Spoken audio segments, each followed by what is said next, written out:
Bonsoir à toutes et à tous, bienvenue dans Du Grain à Moudre, nous sommes ensemble jusqu'à 19 h.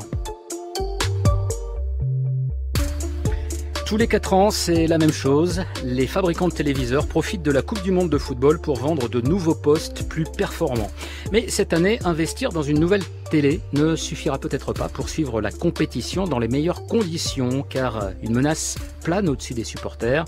Et si les opérateurs décidaient de couper le signal à TF1 qui détient les droits du mondial? Alors une telle menace n'est pas seulement virtuelle, Canal+ en a fait la démonstration au début de ce mois en décidant de ne plus diffuser sur son service TNT Sat les chaînes du groupe TF1. Pour quelle raison? Eh bien parce que TF1 exige désormais que les diffuseurs payent pour avoir le droit de proposer ces programmes dans leurs offres d'abonnement. D'ailleurs, SFR et Orange ont fini par accepter. Et parce que Canal refuse de payer, c'était aussi le cas de Free, au motif que les chaînes en question sont des chaînes gratuites. Alors ce qui pourrait apparaître comme un simple conflit commercial est en fait bien plus profond que cela. Car derrière les négociations en cours, il y a tout un secteur, celui de la télé, qui s'interroge sur son devenir, confronté qu'il est à la montée de la SVOD, le service de vidéo à la demande qui permet de regarder les programmes en différé avec moins de publicité, mais confronté également à la concurrence de nouveaux acteurs tels Netflix, d'autant plus puissants qu'ils sont entièrement autonomes et non soumis à la réglementation du secteur audiovisuel. Alors la télé est-elle prête pour l'après-télé ? C'est la discussion du soir en compagnie de 3 invités. Nathalie Sonac, bonsoir. Bonsoir. Vous êtes membre du CSA, le Conseil supérieur de l'audiovisuel, professeur des universités, spécialiste de l'économie des médias, de la culture et du numérique. Pour discuter avec vous, Fabienne Schmitt, bonsoir. Bonsoir. Vous êtes journaliste aux Échos, chef du service high-tech et médias. Et puis Olivier Bomsel, bonsoir. Bonsoir. Économiste, vous dirigez la chaire d'économie des médias à Mines ParisTech et vous avez publié dans la collection Folio Essai, c'était en 2017, la nouvelle économie politique. Alors je voudrais d'abord commencer peut-être par un point de droit, une question à laquelle je n'ai pas vraiment trouvé de réponse en préparant l'émission. Il y a donc eu la décision de Canal+ de couper le signal de diffusion de TF1 sur son offre satellitaire. Ça a été rétabli ce week-end, d'abord partiellement et puis ensuite entièrement. Mais est-ce que Canal avait le droit de couper la diffusion d'une chaîne comme celle de TF1? Nathalie Sonac, je me tourne vers vous. Je ne sais pas si c'est vous qui pouvez me répondre. Je pense que c'est effectivement en ces termes-là que c'est posé la problématique. Il avait la possibilité mais effectivement, d'un point de vue de principe, on peut évidemment comprendre que ce soit extrêmement gênant, notamment pour les habitants, comme on dit, des zones blanches, c'est-à-dire qu'ils ont la seule possibilité d'accéder aux chaînes de télévision, notamment gratuites, via le satellite, et que CanalSat possède un grand nombre de téléspectateurs et qui, lorsque Canal décide de couper le signal, empêche ces gens-là d'avoir accès.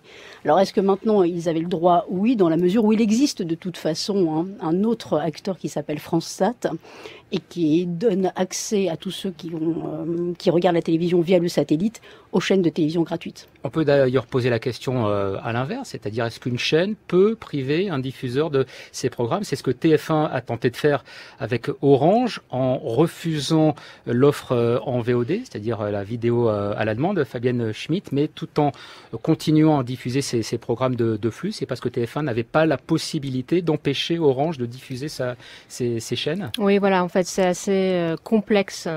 C'est-à-dire que pour tout ce qui concerne les services replay, rediffusion, TF1 peut lui-même couper le signal et les enlever chez le diffuseur, donc l'opérateur télécom.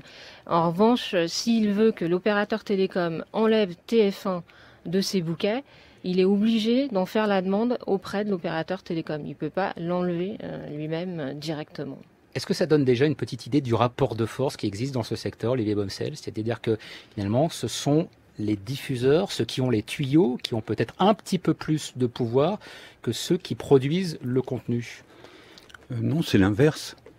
C'est l'inverse parce que on vient d'un monde dans lequel le seul moyen d'entrer chez le consommateur, c'était le hertzien, d'abord analogique terrestre et puis ensuite numérique. Et puis est venu le satellite. Et maintenant, il y a, avec le déploiement d'Internet, de la DSL, avec les fameuses box d'offres triples qui ont distribué de la télévision en même temps que de la téléphonie et de l'Internet pour les les consommateurs des moyens alternatifs de rentrer, et surtout grâce à Internet, au-delà même des services qu'offrait la box au départ, il y a la possibilité de regarder la télévision sur son téléphone portable, sur sa tablette, dans un régime qu'on appelle over the top, c'est-à-dire sur la surface d'Internet, sans passer par les canaux réservés qui étaient les formes de distribution que proposaient les box. Et justement, donc, devant cette multiplication des systèmes de distribution, celui qui a les droits de la Coupe du Monde, celui qui a le Nutella, si vous voulez, il est en position de force par rapport à ses distributeurs. Alors, on va rester justement sur cette idée que le rapport de force est plutôt favorable à ceux qui produisent les contenus.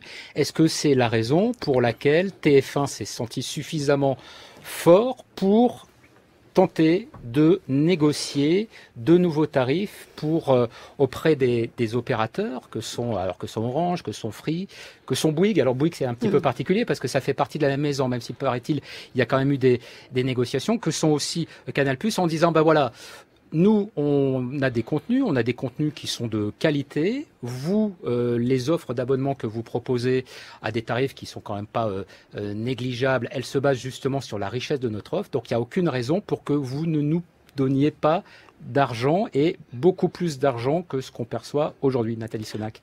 Peut-être qu'il y a deux choses qui sont un tout petit peu différentes, mais qui se complètent.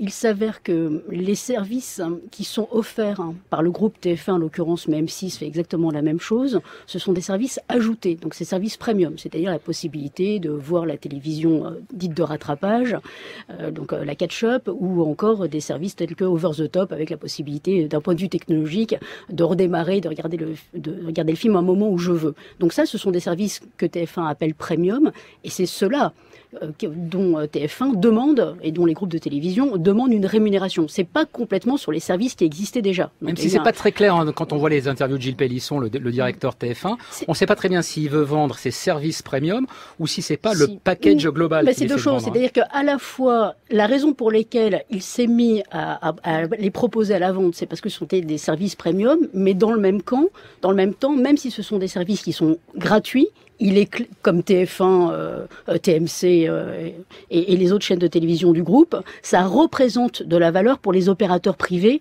et que sont les telcos ou les FAI. Donc il y a quand même deux éléments. C'est à la fois, en fait, ce qui me semble, ce qu'on ne peut pas soustraire de tout ça, c'est qu'on est dans une transformation complète du paysage audiovisuel, et que clairement la révolution numérique, c'est à la fois une révolution qui est technologique, c'est une révolution qui est économique et une révolution d'usage.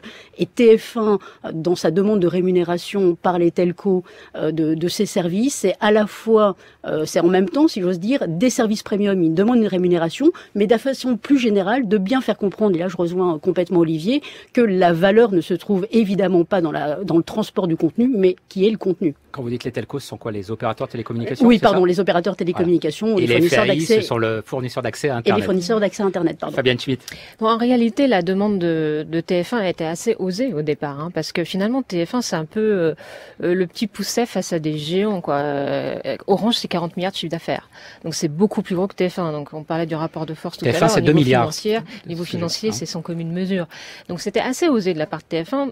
D'abord parce qu'ils ont une force de frappe financière moins importante. Et puis, parce qu'ils ont voulu complètement changer les règles du jeu. Jamais un opérateur télécom n'a payé pour reprendre une chaîne gratuite. Et donc, du coup, ou très peu, vraiment très peu. Donc là, ils ont voulu faire augmenter les sommes de manière considérable. Et tout à l'heure, vous disiez, c'est pas très clair, on sait pas trop ce qu'ils veulent faire payer. Mais en fait, ce qui s'est passé, c'est qu'ils ont évolué dans leurs arguments.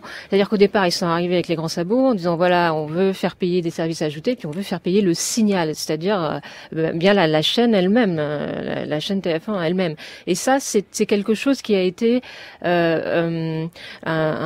a vraiment bloqué les négociations. C'est-à-dire que si on a eu cet affrontement très fort entre opérateurs télécoms et TF1, c'est parce que TF1 a voulu faire payer le signal. Les opérateurs télécoms étaient d'accord pour payer ce qu'on appelle des services associés, donc qu'a énuméré Nathalie, mais pas du tout pour rompre ce principe de faire payer la chaîne TF1. Donc ce n'est qu'à partir du moment où ils ont arrêté d'argumenter dans ce sens que les négociations ont pu se débloquer. Est-ce qu'on peut dire, Olivier Bomsel, que TF1 était légitime en demandant à ce que, alors par exemple Canal, à ce que Orange, à ce que SFR payent pour leurs services disons, c'est-à-dire des services associés, mais qui permettent d'enrichir les programmes, et qu'à l'inverse, ça n'était pas légitime de demander de l'argent pour diffuser ce que l'on peut voir sur d'autres modes de diffusion, dans la mesure où ce sont des programmes qui sont diffusés gratuitement. La légitimité, quand elle se réfère, la légitimité, elle se réfère au droit. Donc la question, c'est est-ce qu'ils avaient le droit? Moi, je pense qu'ils avaient le droit. En réalité, ils ont avec le CSA un accord de concession qui leur octroie une fréquence hertzienne pour émettre, en échange de quoi ils doivent souscrire à un certain nombre d'obligations. Et c'est par le truchement de cette diffusion hertzienne et satellitaire, là où il y a des trous dans la couverture hertzienne terrestre, que ils sont distribués conformément à leurs obligations légales. Après, ce sont des distributeurs qui les reprennent et qui les adjoignent à leur offre. Donc on est Nutella à l'Intermarché. Et donc, Intermarché dit, il n'y a pas de raison que je mette pas le Nutella à mon prix dans mes linéaires, et le consommateur vient chez Intermarché, m'achète accessoirement le produit sur lequel je fais de la promotion, et puis sur tous les autres. Et TF1 dit, puisque en réalité mon produit fait partie d'un bouquet avec d'autres que vous faites payer globalement aux consommateurs, il n'y a pas de raison que je vous demande pas une rétribution pour ça. On pourrait, cela dit, avancer l'argument inverse, c'est-à-dire on pourrait se dire que finalement TF1 bénéficie aussi d'un mode de diffusion, même si ce n'est pas un mode exclusif. Et pourquoi est-ce que l'argument inverse n'est pas avancé? C'est-à-dire pourquoi Orange ou SFR ne disent pas, attendez, si vous pouvez vendre des écrans publicitaires, c'est parce que vous êtes largement diffusé, et si vous êtes largement diffusé, c'est parce que vous êtes présent dans nos box. Mais ils l'ont dit, c'est pour ça qu'ils ont coupé le signal. Donc payer des droits de péage, mais ils pourraient exiger des droits de péage, non? Ils l'ont dit, c'est la raison pour laquelle effectivement ils demandent une rémunération, mais... Oui, mais c'est Orange qui pourrait demander à TF1 d'être payé, non? Alors je vais vous dire encore les choses inverses. Est-ce que finalement vous connaissez un groupe tel que de télécommunications ou ou fournisseurs d'accès à Internet qui offre aux consommateurs ce qu'on appelle des offres triple play ou quadruple play, et qui finalement ne véhiculent aucun contenu? Non, on voit bien que la valeur économique réside dans le contenu. Celui qui, effectivement, alors en échange d'une allocation de fréquences gratuite issue du domaine public, ils ont un certain nombre, et un nombre certain, si j'ose dire, d'obligations, de quotas de production, de quotas de diffusion, de participer au financement de la création, et que clairement aujourd'hui, on ne peut pas regarder l'univers, le paysage audiovisuel, sans regarder son contexte. On est dans un univers qui est aujourd'hui totalement ouvert, accessible à tous, avec, et finalement, TF1 est un tout petit comparativement, par exemple, au groupe Orange ou au Free, mais que lui-même ne me semble pas très grand par rapport à un Amazon ou à un Netflix qui lui-même est petit par rapport à un Amazon qui lui-même par rapport à un Google. Donc on voit bien que le paysage aujourd'hui audiovisuel ne s'inscrit plus simplement entre des acteurs qui sont des acteurs de l'audiovisuel qui fabriquent des programmes audiovisuels et qui les proposent soit gratuitement, soit sous forme de paiement aux téléspectateurs. On est avec des nouveaux acteurs, on a parlé des groupes telco, on a parlé des FAI, mais des acteurs internationaux, et donc la concurrence est internationale. Aujourd'hui, ce qu'il faut, c'est véritablement mettre de l'argent dans les contenus, investir dans les contenus. Et le moyen d'investir dans les contenus, c'est d'aller chercher de nouvelles sources de financement pour les chaînes de télévision pour qu'elles puissent participer à cette concurrence internationale qui, une fois encore, se mesure et se joue sur la qualité des programmes offerts. Vous regardez combien d'argent est mis dans les séries américaines et combien on est capable, nous, en France, d'en mettre. On voit véritablement qu'aujourd'hui, la grande chance que nous, téléspectateurs, nous avons, c'est d'avoir un grand choix. Mais ce choix-là, à partir du moment où il ne se fait pas sur l'accessibilité, enfin par le prix, mais il se fait forcément par la qualité. Fabienne Schmitt. Ouais. Alors vous parliez tout à l'heure des demandes des opérateurs télécoms. Effectivement, on aurait très bien pu imaginer qu'ils disent, est-ce que moi je peux pas être payé finalement? Ils sont pas allés jusque là. Par contre, ils sont allés regarder les modèles étrangers. et TF1 aussi d'ailleurs. Et c'est pour ça aussi que TF1 a imaginé ces nouvelles règles du jeu, c'est-à-dire qu'à l'étranger, il existe un modèle selon lequel il y a certaines chaînes gratuites qui sont rémunérées par des opérateurs télécoms, mais ce qui se passe aussi, c'est que en échange, elles partagent aussi leurs recettes publicitaires. Voilà, c'est l'argument de Canal+, de dire ok, pourquoi pas vous payez, mais il faudra partager le gâteau publicitaire. Alors là, évidemment, TF1 est un petit peu moins d'accord. Elles ont avancé cet argument, elles ont essayé, les opérateurs télécoms ont essayé d'obtenir ça, ils ne l'ont pas obtenu. Ça, c'est quand même un peu dommage dans la négociation, en tout cas. Mais là, assez rapidement, Free aujourd'hui annonce que potentiellement, il pourrait se passer de la distribution des chaînes de télévision. Donc on voit bien que finalement, certains opérateurs peuvent considérer, non, la valeur ajoutée, ce ne serait pas le contenu et je n'offre plus de télévision aux téléspectateurs parce qu'il y a d'autres vecteurs de distribution aussi des chaînes de télévision. En revanche, des acteurs comme Orange, comme Canal et évidemment comme Bouygues, on choisissent autrement. Mais s'ils choisissent à ce moment-là de distribuer des contenus, on peut le voir en fait assez bien. On a pu voir l'incidence que cela avait lorsque Canal+ a coupé, a coupé son signal sur le journal de 20h. France 2 est passé avant TF1. Donc ça veut bien dire que via la box Canal et via ces SAT, il y avait des gens qui regardaient des chaînes, donc des abonnés de Canal+, qui regardaient les chaînes de télévision gratuitement. Qui sont gratuites sur d'autres vecteurs. Justement, quand on réussit à voir quel a été l'impact de cette coupure, alors même si ça n'a pas duré très longtemps, mais est-ce que ça n'est pas la preuve inverse de ce qu'on nous prédit aujourd'hui, c'est-à-dire de cette avancée de la télé en différé, de la télé délinéarisée? Est-ce que là, ça va prouver le fait que la télé de flux, c'est-à-dire la télé qu'on regarde en direct, Olivier Bomsel, est encore le mode ultra dominant aujourd'hui et que ces bouleversements qu'on nous annonce depuis quelques années ne sont pas encore arrivés, en tout cas pas encore arrivés en France? C'est dominant dans les maisons de retraite, oui, très largement. C'est là où on bat toutes les statistiques de consommation de télévision quotidienne. Après, dans les 3h42 par jour en 2017, la durée moyenne pour regarder la télé. 1 minute de moins qu'en 2016. On peut pas dire que ça soit sauf que les gens de la tranche 18-35, ils sont autour d'1 heure par jour, et que les gens de la tranche 60-90, ils sont autour de 5 heures ou 6 heures par jour. Donc le découpage ou la segmentation, si vous voulez, de la population est très importante en la matière. Et ce que cherche TF1, de mon point de vue, c'est pouvoir non seulement, bien sûr, diffuser auprès de ces téléspectateurs traditionnels et des générations anciennes, mais aussi de capter à travers des services à la demande dont la consommation affecte bien davantage les jeunes générations, du nouveau public, et vers ce nouveau public, diffuser plus nécessairement à travers les box, mais diffuser à travers les réseaux les réseaux de téléphonie, les tablettes, d'autres formats, et surtout, le plus important, à travers leur application. Parce que sur leur application, il faut s'inscrire.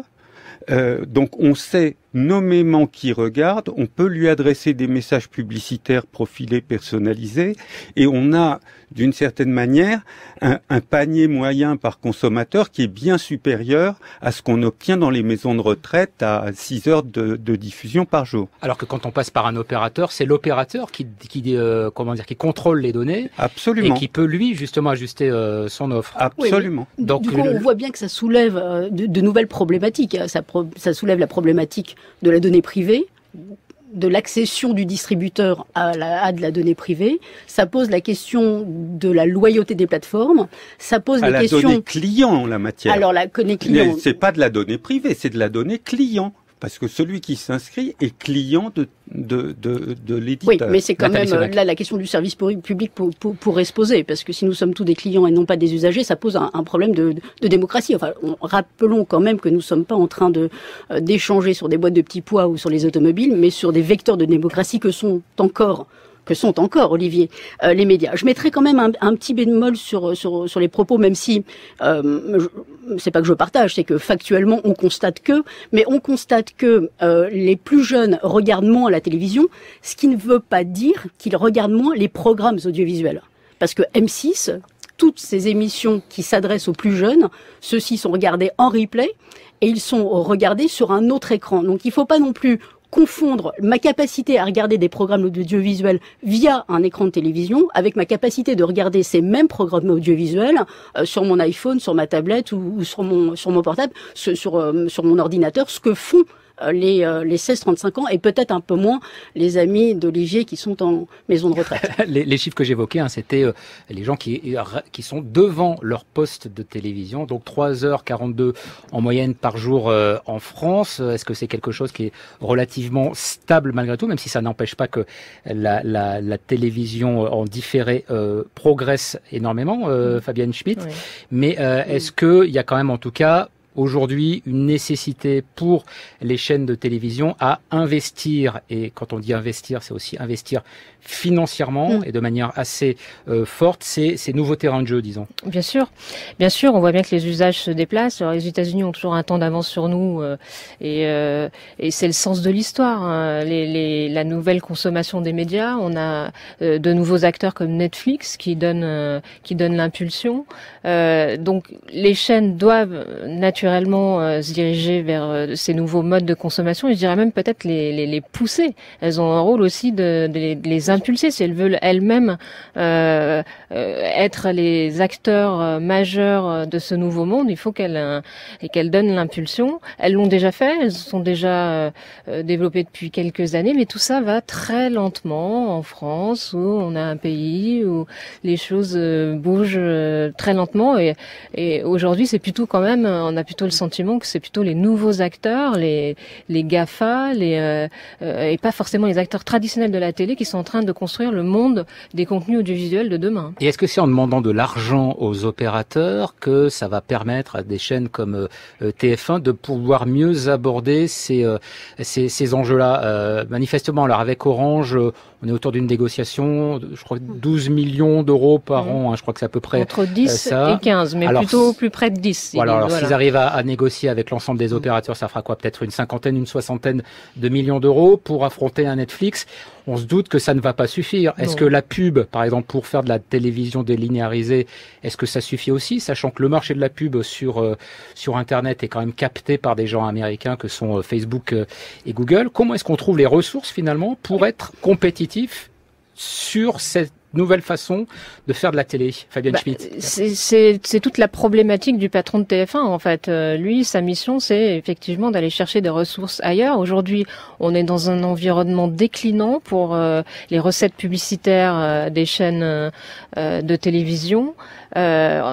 Plus ou moins déclinant, parce que je regardais les chiffres qui ont été publiés par le marché aujourd'hui sur l'ensemble de l'année 2017. On note une petite progression pour le média télévisuel des recettes publicitaires, plus 1%. Mais bon, en tout cas, pour TF1, il faut aller chercher des recettes complémentaires. Ce qu'ils ont négocié aujourd'hui, c'est bien. C'est plutôt bien, ils s'en sortent quand même pas mal. Ils ont réussi à négocier une forte augmentation de leurs revenus. C'est une solution à court terme. Ça va pas régler leur problématique de transformation du groupe à long terme. Nathalie Sonac. Non, effectivement, je partage cette approche, mais finalement, pourquoi réfléchir en silo ou en mode exclusif? Ici, il s'avère qu'ils jouent. Alors, moi, je ne dirais pas que ce soit à court terme, mais néanmoins, en tout cas, ils vont chercher de nouvelles sources de financement. Il est clair que notre paysage audiovisuel, c'est pas qu'il soit lent, c'est qu'il est extrêmement cadré. Et on voit bien que le cadre actuel ne correspond plus ni à l'économie émergente, ni donc des nouveaux modes de financement, ni aux nouveaux usages, mais nouveaux usages qui datent maintenant d'une dizaine ou une quinzaine d'années, et ni finalement à cette révolution technologique qui permet d'accéder une fois encore par différents vecteurs à de la télévision. Donc on sent bien que effectivement des acteurs comme Netflix, comme Amazon Prime sont extrêmement puissants parce qu'ils ont une capacité financière très grande, mais aussi parce qu'ils jouent à un jeu dont les règles ne sont pas les mêmes pour les autres. Les acteurs aujourd'hui qu'on appelle historiques, ce qui est assez, en tout cas dans le temps, c'est la réalité, que ça soit TF1, on parle beaucoup du groupe TF1, mais il en est exactement la même chose pour le groupe M6 et Canal pour d'autres raisons, même si les modèles d'affaires sont distincts, sont dans un environnement qui est contraint d'un point de vue réglementaire, qui est contraint d'un point de vue fiscal. Pourquoi ? Parce que c'est tout un écosystème, c'est-à-dire toutes les étapes de la chaîne de valeur qui ont été pensées et qui ont été repensées, mais pas suffisamment vite. Et là, par contre, je suis d'accord, c'est beaucoup trop lent, mais qui aujourd'hui ont la possibilité d'être... qu'il faut en tout cas s'offrir la possibilité de les repenser dans ce nouvel environnement. Mais les repenser, ça voudrait dire quoi? Ça voudrait dire faire entrer, par exemple, les Netflix, les Amazon dans ce cadre fiscal, ou bien revoir le cadre fiscal pour donner un petit peu plus de souplesse à ces groupes européens. Mais on a besoin d'une régulation qui soit beaucoup plus souple et beaucoup plus agile. Et Olivier Schrammeck, le président du CSA, l'a dit depuis son arrivée à la tête de l'institution, en disant qu'il fallait des éléments beaucoup plus souples et effectivement beaucoup plus agiles. Et notamment, il y a des nouveaux outils de régulation qui sont utilisés par d'autres acteurs. Ensuite, il y a clairement des relations producteurs et diffuseurs qui sont à revoir et construire des modèles gagnants, pouvoir effectivement faire participer ces nouveaux acteurs au financement de la création, mais certainement pas comme on l'a pensé il y a 30 ans. C'est-à-dire, là, on voit bien qu'on est en train de réfléchir sur la question de la chronologie des médias, des fenêtres d'exposition. La question majeure est celle de la diversité, du pluralisme et du financement de la création. Et ces nouveaux acteurs sont extrêmement attractifs, mais je me rappelle juste un point, c'est qu'ils sont payants. Donc, ça reste quand même un grand luxe pour la plupart des citoyens français de payer pour avoir accès à la télévision. J'allais justement y venir à cette dimension, Olivier Bomsel. Est-ce que finalement, puisque des groupes comme TF1, alors on prend beaucoup cet exemple parce que d'abord c'est la première chaîne française, c'est même la première chaîne européenne, me semble-t-il, en termes d'audience. Puisque TF1 cherche de nouvelles ressources pour essayer de réussir sa transformation, appelons-la la transformation numérique, est-ce qu'une des options, ça ne serait pas de se dire, finalement, le modèle de la publicité sur lequel on a bâti le groupe est un modèle qui est caduc et on va aussi aller vers une offre payante. Est-ce que c'est quelque chose qui vous paraît envisageable et qui permettrait peut-être à des groupes comme TF1 justement de se battre à armes un peu plus égales avec des groupes comme Netflix ? C'est une option, mais c'est pas la seule. Il y a deux problèmes. Le premier problème, c'est que la publicité par la télévision est jugée moins efficace que la publicité par Internet maintenant, d'une certaine façon, parce que quand on arrose un public très vaste, soit on cherche effectivement à toucher un marché de masse et des gens en très grand nombre très rapidement, soit on a un produit qui va intéresser seulement 10% des gens à qui on s'adresse, et tout le reste, d'une certaine manière, sera perdu, voire à la limite, vous fera une image de nuisance. Sauf que j'ai lu, moi, que la publicité était beaucoup moins bien acceptée mode replay que quand on regarde des programmes avec des écrans de pub très identifiés. Certes, mais quand TF1 achète le site au féminin.com, qui est un investissement de plusieurs centaines de millions, qui se compare pas avec effectivement les commissions qui demandent à ces distributeurs. Je crois que c'est de l'ordre de 400 millions d'euros. C'est assez considérable. Il s'agit bien d'un média qui vient en complément des activités du groupe, qui s'adresse à la ménagère de moins de 50 ans et dont le modèle économique est fondé sur la publicité. Donc on n'abandonne pas la publicité, mais est-ce qu'on peut y associer des offres payantes?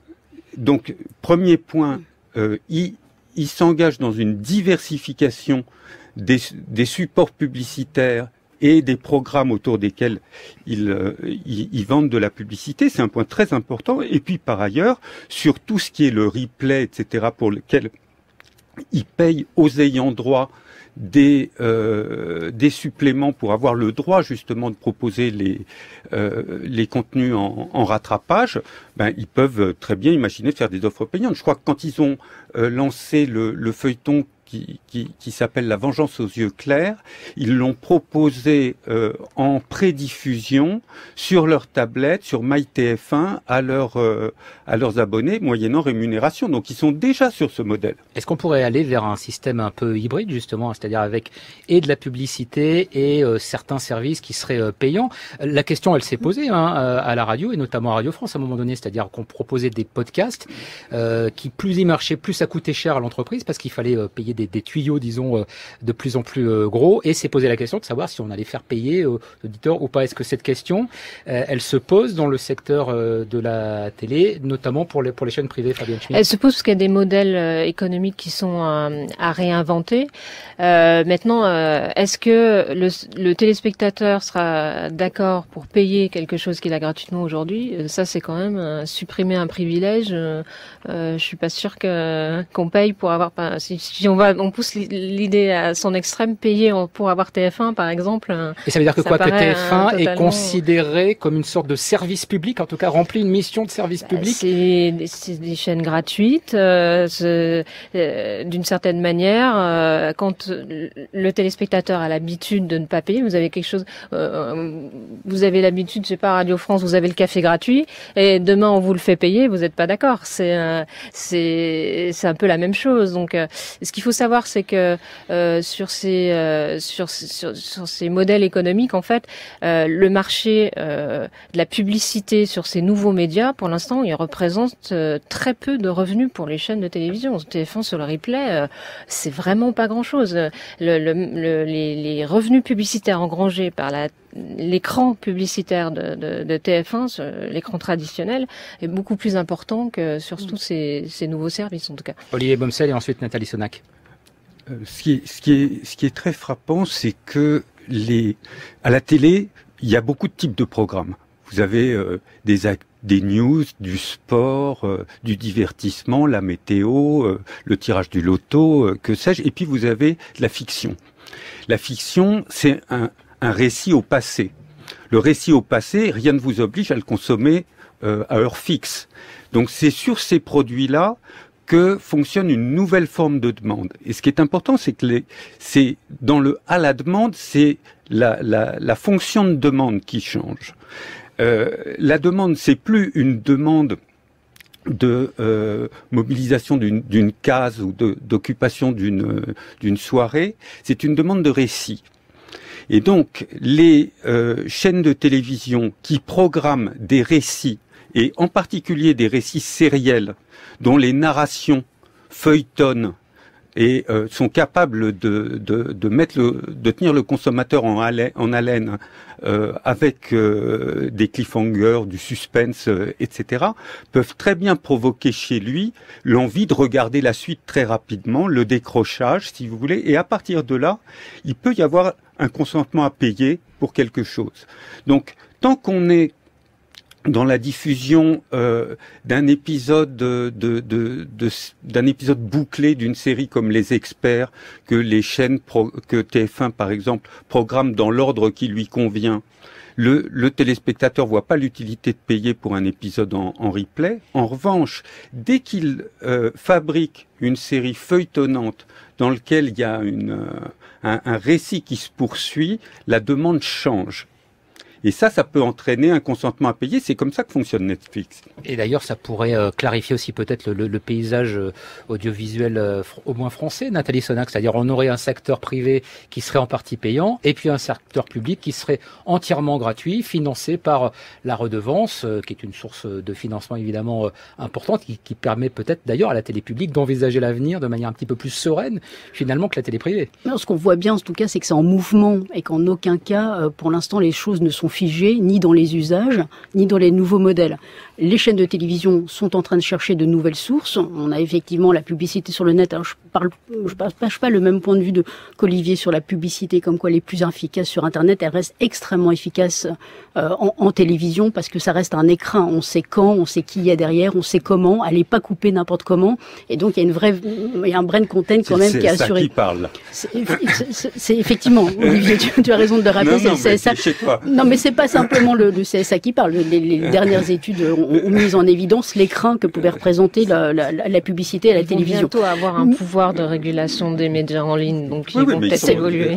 La radio. Mais plus sérieusement, il y a besoin d'une régulation plus souple et plus agile. Il y a besoin de modèles gagnants nouveaux entre producteurs et diffuseurs, mais il y a aussi besoin de transformer le secteur de la publicité, en l'occurrence le décret 1992, qui interdit certains produits, qui interdit certains secteurs de donner la publicité. Certaines coupures sont réclamées depuis longtemps par des chaînes de télévision. Et donc, ça complète complètement ce qu'on dit depuis le début. Les modèles sont en mouvement. TF1 va chercher, comme une fois encore, le groupe M6 et les autres chaînes de télévision vont chercher des nouvelles sources de financement.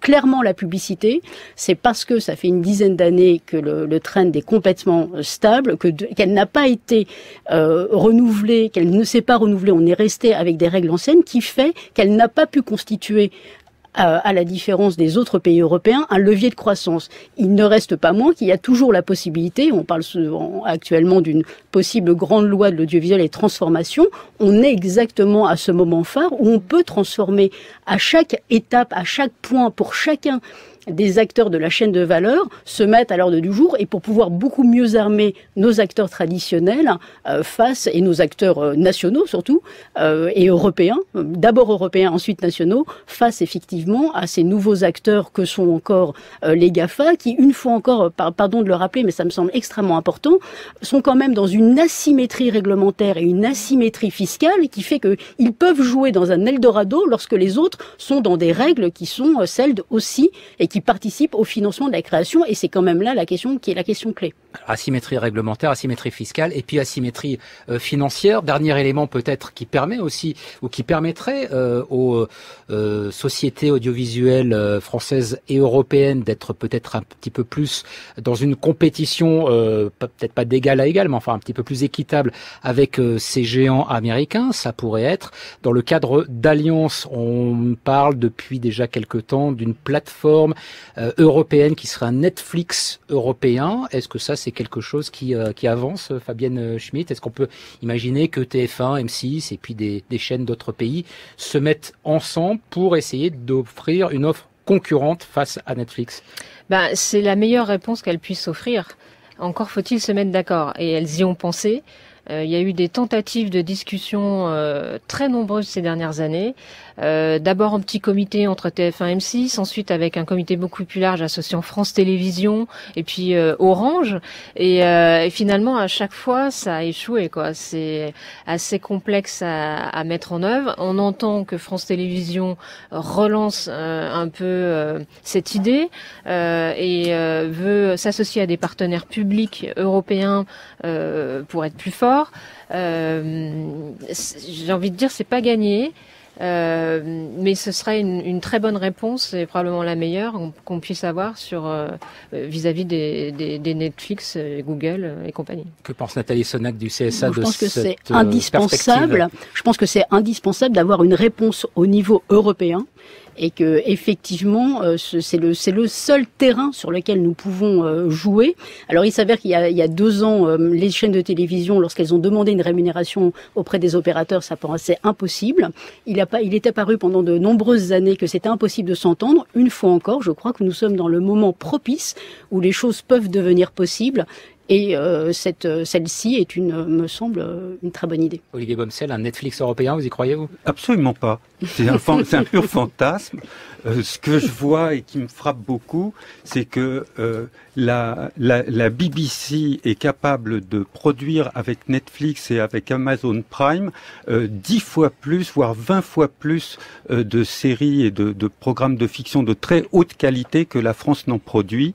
Le bon modèle, c'est celui du partenariat de coproduction avec ces plateformes, et pas du tout celui de construire une plateforme ex nihilo. Mais c'est tout à fait impossible dans la réglementation française parce que les chaînes de télévision ne sont pas propriétaires des droits. Et donc on est bloqué. Eh ben merci beaucoup à tous les trois d'avoir participé à cette discussion. Nathalie Sonac, Fabienne Schmitz, que partage complètement Nathalie Sonac. Mais les choix, une fois encore, les choix ne sont pas mutuellement exclusifs. Cette discussion, mais une fois encore, ce ne sont pas des choix mutuellement exclusifs, c'est-à-dire qu'un partenariat avec des acteurs américains n'empêche pas la création d'une plateforme européenne. Je ne vois pas pourquoi on oppose tout le temps.